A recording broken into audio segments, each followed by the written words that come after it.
Nova arma contra o câncer pode estar no carrapato. Pesquisadores de Rio Claro conseguiram resultados animadores com testes em animais. Situação da estrada que liga Sumaré a Paulínia preocupa a população. Com a chuva forte dos últimos dias, parte do asfalto cedeu, buracos foram abertos e o lixo tomou conta do local. E também cresce no Brasil o número de filhos de até 34 anos que moram com os pais. Agora no Band Cidade.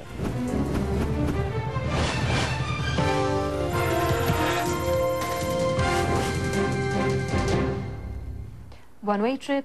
A madrugada foi violenta em Ipeúna. De acordo com a Polícia Militar, pelo menos 6 homens fortemente armados com fuzis e metralhadoras entraram em uma agência bancária e explodiram caixas eletrônicos. Segundo vizinhos do local, os criminosos atiraram para o alto e exigiram que todos permanecessem dentro de casa. A quantia levada não foi informada. E mais 2 ônibus foram depredados em Campinas. Nesta sexta-feira à noite, os veículos tiveram várias janelas quebradas. Somente este ano, 116 ônibus foram depredados na cidade, de acordo com a Associação das Empresas de Transporte Coletivo Urbano de Campinas. O número é 383% maior que em todo o ano passado, quando foram registrados 24 casos.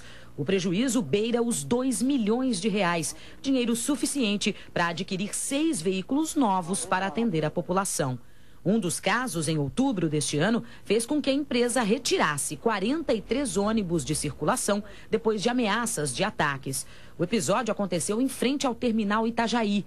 O coletivo estava parado quando foi incendiado por um grupo de vândalos. No momento da ação, o motorista, que fazia intervalo de descanso, estava fora do veículo sem passageiros e ninguém se feriu.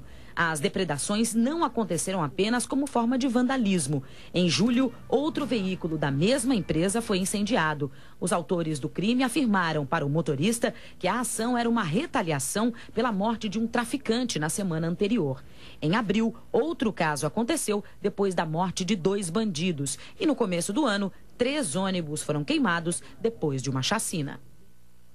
Vai ser enterrado amanhã em Americana o homem de 42 anos morto durante um assalto às margens do rio Piracicaba nesta madrugada. 3 criminosos abordaram a vítima e um amigo e pediram celulares e dinheiro. O homem teria se negado a entregar e foi atingido por um tiro no abdômen. Os bandidos tentaram fugir na motocicleta da vítima, mas o alarme disparou e eles deixaram o local a pé. O caso foi registrado como latrocínio, roubo seguido de morte. E as famílias do casal vítima de acidente com o cantor Renner dizem que o desastre de ontem só confirma que ele desrespeita qualquer lei. Desrespeitar as leis de trânsito é uma rotina para o cantor Renner, da dupla Rick e Renner. O prontuário dele do Detran de São Paulo revela que o artista tem 512 pontos na carteira de habilitação por causa de 108 multas, a maioria por excesso de velocidade. Mesmo sem licença para dirigir, o músico foi flagrado completamente bêbado depois de bater sua BMW em um carro parado. Por que você está aqui na delegacia, você sabe? Eu vim com ele para cá, porque bebi um pouco mais de velódicos, vodka. Fora de si, tratou o episódio que não deixou feridos como algo comum. Guarujá, lá para aquela banda de lá. Eu vim embora, O que você bebeu, hein? Vodka. Você usou droga também ou não? Não, pelo amor de Deus, né? Não precisa tanto, né, meu amor? Mas o histórico de Renner ao volante não é só de multas. Em 2001, ele bateu em uma moto numa estrada no interior paulista. Acidente que terminou com a morte do casal de namorados Luiz Antônio Aceto e Eveline Soares.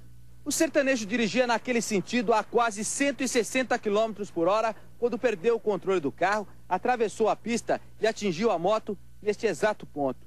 Depois do acidente, foi colocado um guarda-reio e instalado por aqui um radar de velocidade.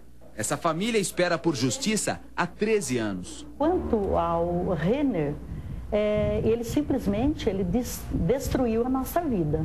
Nossa vida é outra. Então, a nossa vida de antes ela não existe mais. Condenado pelo crime, Renner não cumpriu as decisões da justiça. Ele simplesmente porta uma habilitação vencida e se dá ao direito de dirigir. Se existe alguém desrespeitando alguma coisa, é o Renner. A condenação a 3 anos e meio de detenção foi convertida em multa e prestação de serviços. Ele não cumpre o que foi imposto a ele. E a gente assim, observa no acidente de ontem e que ele estava em excesso de velocidade. Pior, ele estava bêbado. No processo civil, o músico foi condenado a pagar 2.000 salários mínimos de indenização para os familiares das vítimas. Valor que hoje, com juros, chega a 5 milhões de reais. Mas até agora, eles só conseguiram, por meio do bloqueio de bens de Renner, receber cerca de 300 mil reais. É revoltante. Ele deveria ser proibido de chegar próximo de um carro. Ele não deveria nem subir como carona. Mas, assim, infelizmente, a gente tem que conviver com isso. A gente tem que ver ele nessa situação brincando, né? O que ele faz, ele brinca com as pessoas. O cantor pagou uma fiança de 10 mil reais e saiu pela porta da frente da delegacia. Vai responder por embriaguez ao volante e fuga de local de acidente. Então agora, né, quem ainda não sabia que o Renner tem essa atitude, que bom que estão sabendo. A seguir, você vai ver que o carrapato pode ser uma nova arma contra o câncer.